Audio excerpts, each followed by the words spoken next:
It's Saturday, the 22nd of August, just after midday, and a lot of people have asked, of course, and like to know what is happening with the bird flu right now in Tasmania, and particularly here on King Island.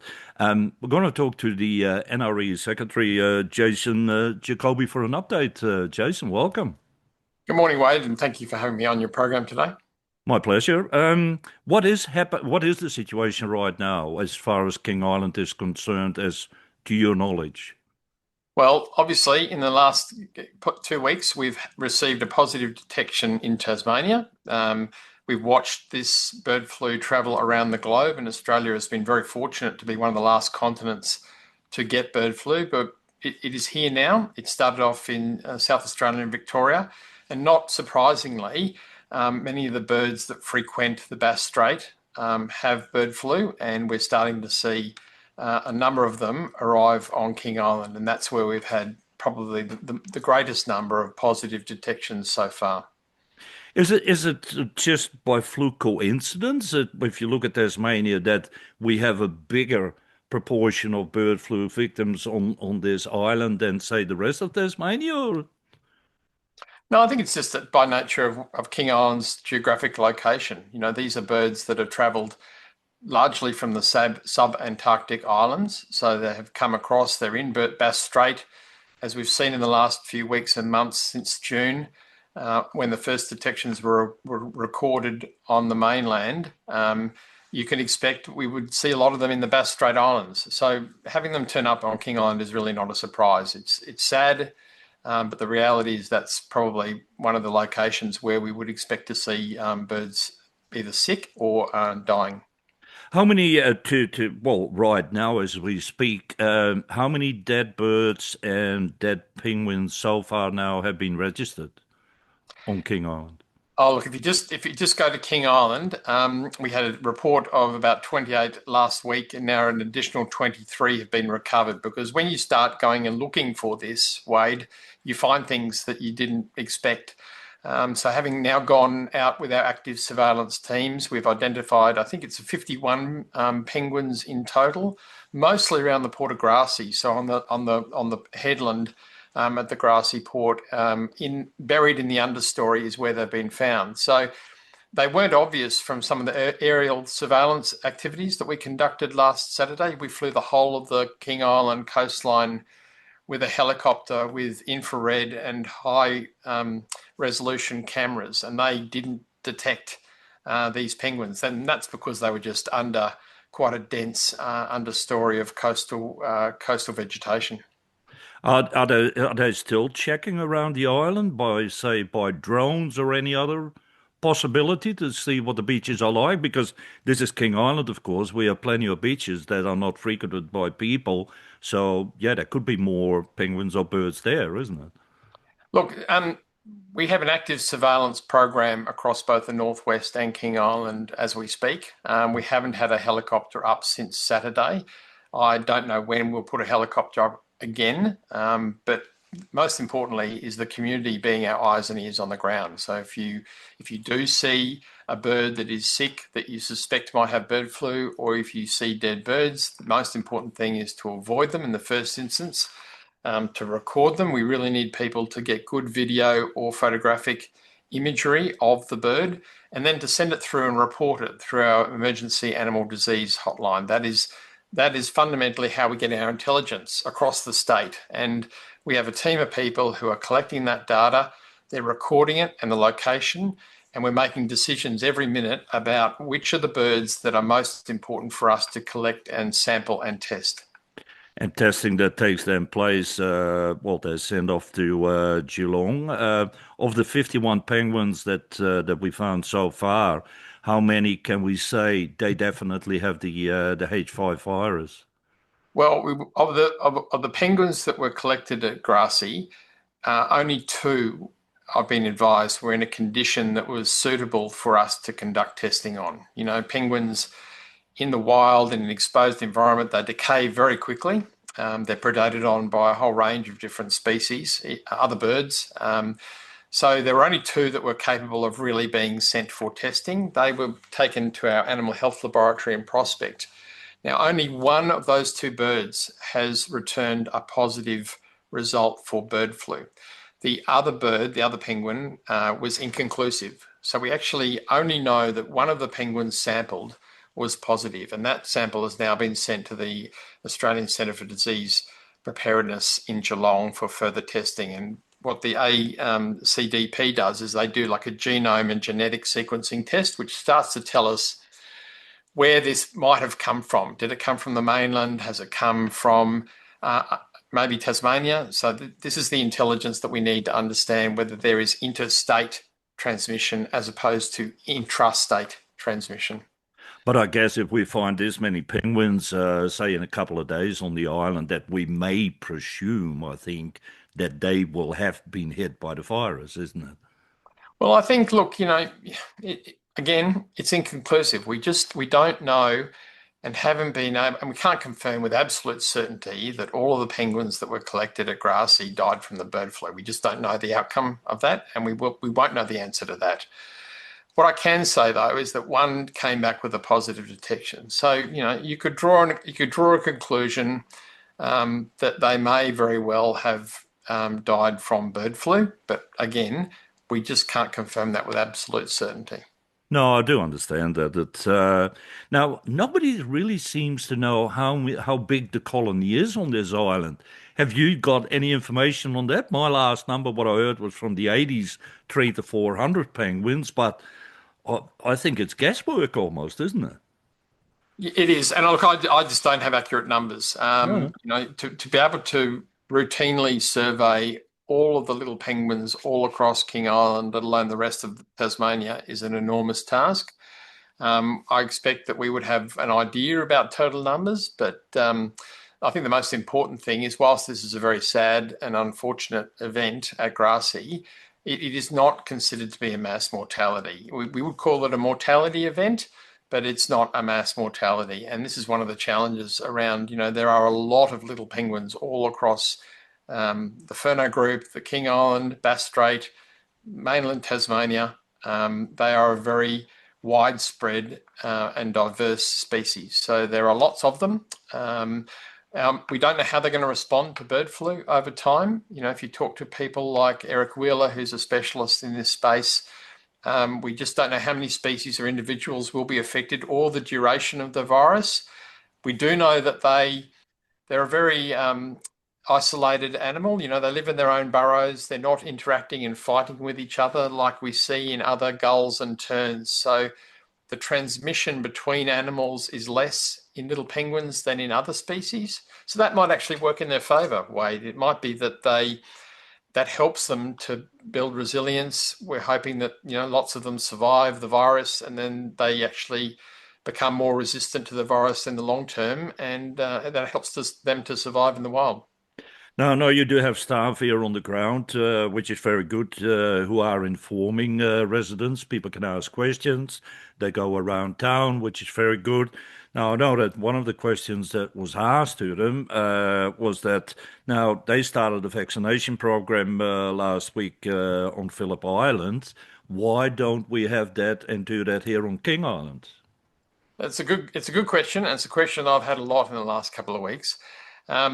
I think the most important thing, firstly, is that the vaccine that has been developed for birds has very specific permit conditions attached to it. So this vaccine was developed under very strict conditions on a number of birds to determine whether they were able to resist and build immunity through the vaccine. The vaccine, just for your listeners' awareness, has to be administered twice. The birds have to actually be observed and monitored during the vaccine period and post-vaccine. They must be greater than 38 grams in size and they must be older than 3 weeks of age. This information is all on our NRE Tas website, by the way. But those conditions mean that it is just impractical in the Tasmanian context to deliver the vaccine. We cannot meet those permit conditions. Now, it is different in Victoria at the Phillip Island colony. They think they can actually collect the birds, tag them, so microchip them, so that they know they've got the first vaccine. Because they come back every night routinely to the exact same location in significant numbers, Victoria believe that it is possible that they will be able to then administer a second vaccine and that they can monitor them every night that they return. That is just not practical in Tasmanian context. So whilst I appreciate that Victoria have made a decision around the Phillip Island colony, and they have done that because that is such a significant colony for Victoria and it is such a significant tourism destination in its own right, we have other priorities. The vaccine is particularly suited to captive bred birds. So we have focused on delivering this vaccine to our orange-bellied parrots, where in a captive environment, they can have the vaccine, we can meet all the permit conditions, and we can prepare those orange-bellied parrots for release later this year so that when they do go out into the wild, they have the best possible chance of survival. We are looking at whether the vaccine could be deployed, for example, to shy albatross. So our next highest priority bird species is the shy albatross on Albatross Island. But again, that presents some extraordinary challenges around getting staff onto the island, administering the vaccine, and then coming back to the island 2 weeks later to deliver the second dose. There are lots of workplace health and safety, human safety, and animal disturbance issues that have to be considered. And that's a really important thing in this space, Wade, is that every time you go into a wild population of birds and you try to administer 2 rounds of vaccine, that's a significant disturbance to a colony. These are birds that are wild birds. Going in, grabbing them, administering a vaccine, potentially microchipping them, and then doing that again 2 or 3 weeks later can have unnecessary harm. So we do have to keep that in mind as well. But our focus is just on our captive bred population at this point. Have you heard anything about their progress on Phillip Island? Have you received any information on that? Are they successful or struggling? It's just too early to tell. They've only, as I understand, been receiving the vaccine in the next week. They may have received it by now, but in the next week, I think they'll start dosing. So it's early days yet, Wayne. Now we have people on the island here also that are very interested in our mutton birds, which is a whole thing here on King Island. Is there a threat amongst the mutton birds now returning to the island? Look, I think there are a number of species that are particularly at risk. The ones that we are most concerned about, as I mentioned before, shy albatross, Australian fairy and Tasman little terns. Are also a high priority species which are prevalent on King Island. Short-tailed shearwaters, mutton birds, absolutely are a concern. They are a migratory species that are travelling huge distances around the world. So we absolutely expected that short-tailed shearwaters will start to show examples of bird flu. When they do, we will have to work very closely, particularly with the Aboriginal community, Aboriginal rangers, and discuss how do we manage that in these populations, because mutton birding is a very important and highly valued cultural pastime for Aboriginal people. We don't want that to cease, but we do need to work with our Aboriginal community about how do we manage an outbreak in a particular population if we were to see one happen. Yeah. Now, we already mentioned that the scavenging is in a way also a spreader of the virus with dead birds and penguins. Do we know how long the virus sort of stays active in a dead animal, bird, penguin? I can't tell you the answer to that. I think in a dead animal, you would just have to assume that it's while the dead animal is intact. And depending on the location of the dead animal, the virus could be prevalent in it, but I couldn't tell the exact time. And it would depend on the circumstances of the animal and where it is and what condition and what deterioration is occurring in the animal as well. Yeah. At what point would the NRE classify this as a mass mortality event? Look, that's a really interesting question. To be clear, I'm advised that this is not, the deaths of little penguins that we're seeing at Grassy is not a mass mortality event. It really comes down to the actual species that is impacted. the population numbers of that species, not just locally but regionally, and also the likely numbers that have actually died from the virus. In this particular case, we do not consider this to be a mass mortality. We're just classifying it as a mortality event. Hmm. How many people have you got right now here on the ground? I know you got a couple of your staff are advising the population. You got biosecurity here. That how many people are actually working now and checking and doing what needs to be done?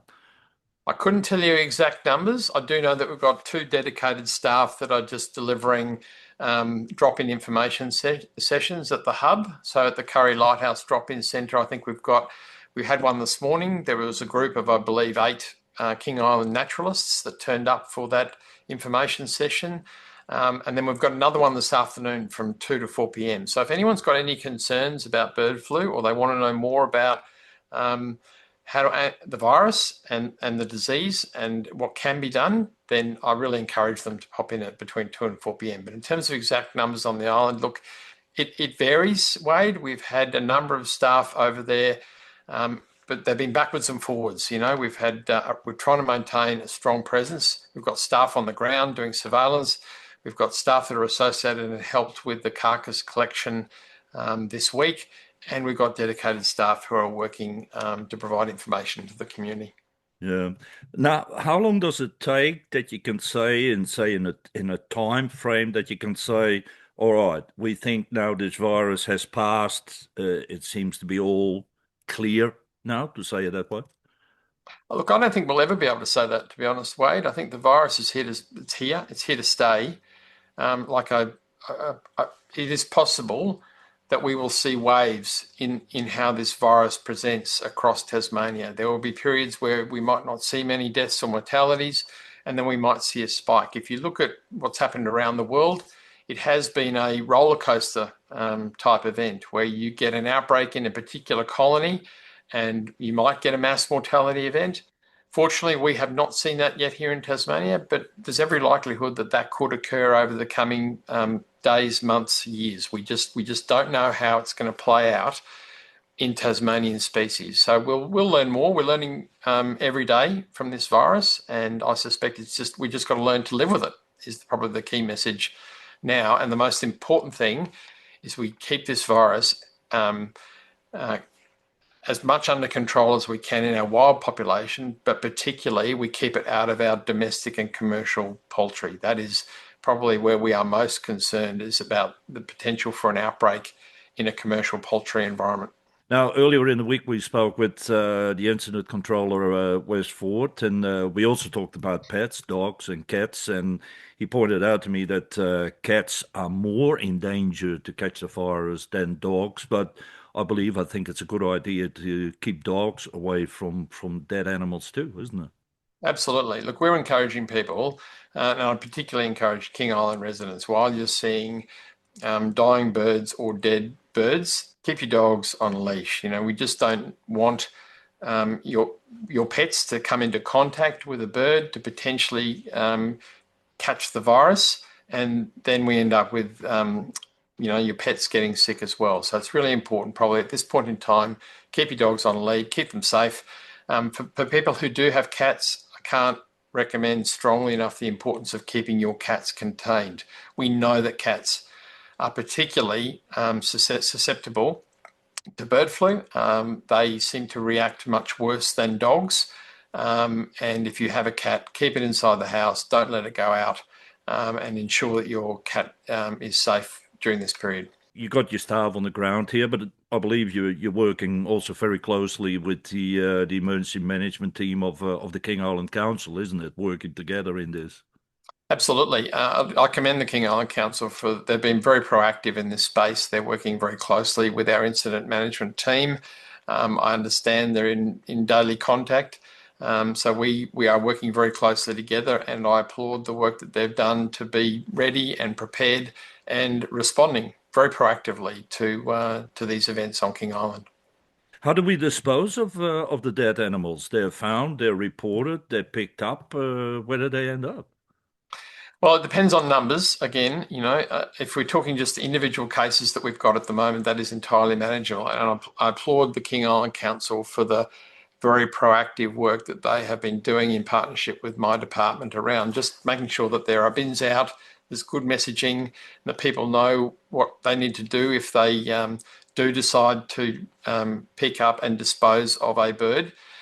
If we start to see large-scale mortality events, then we will be working closely with local government colleagues, but also some of the larger landfill operations to work out how do we dispose of significant quantities either in situ on somebody's property or more than likely in a proper landfill environment where we know we can contain a significant number of carcasses.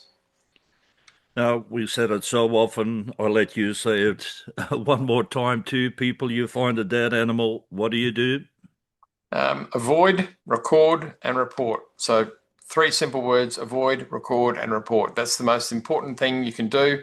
It informs our data. It gives us good intelligence about what's going on. We don't get to every bird. We don't get back to every caller.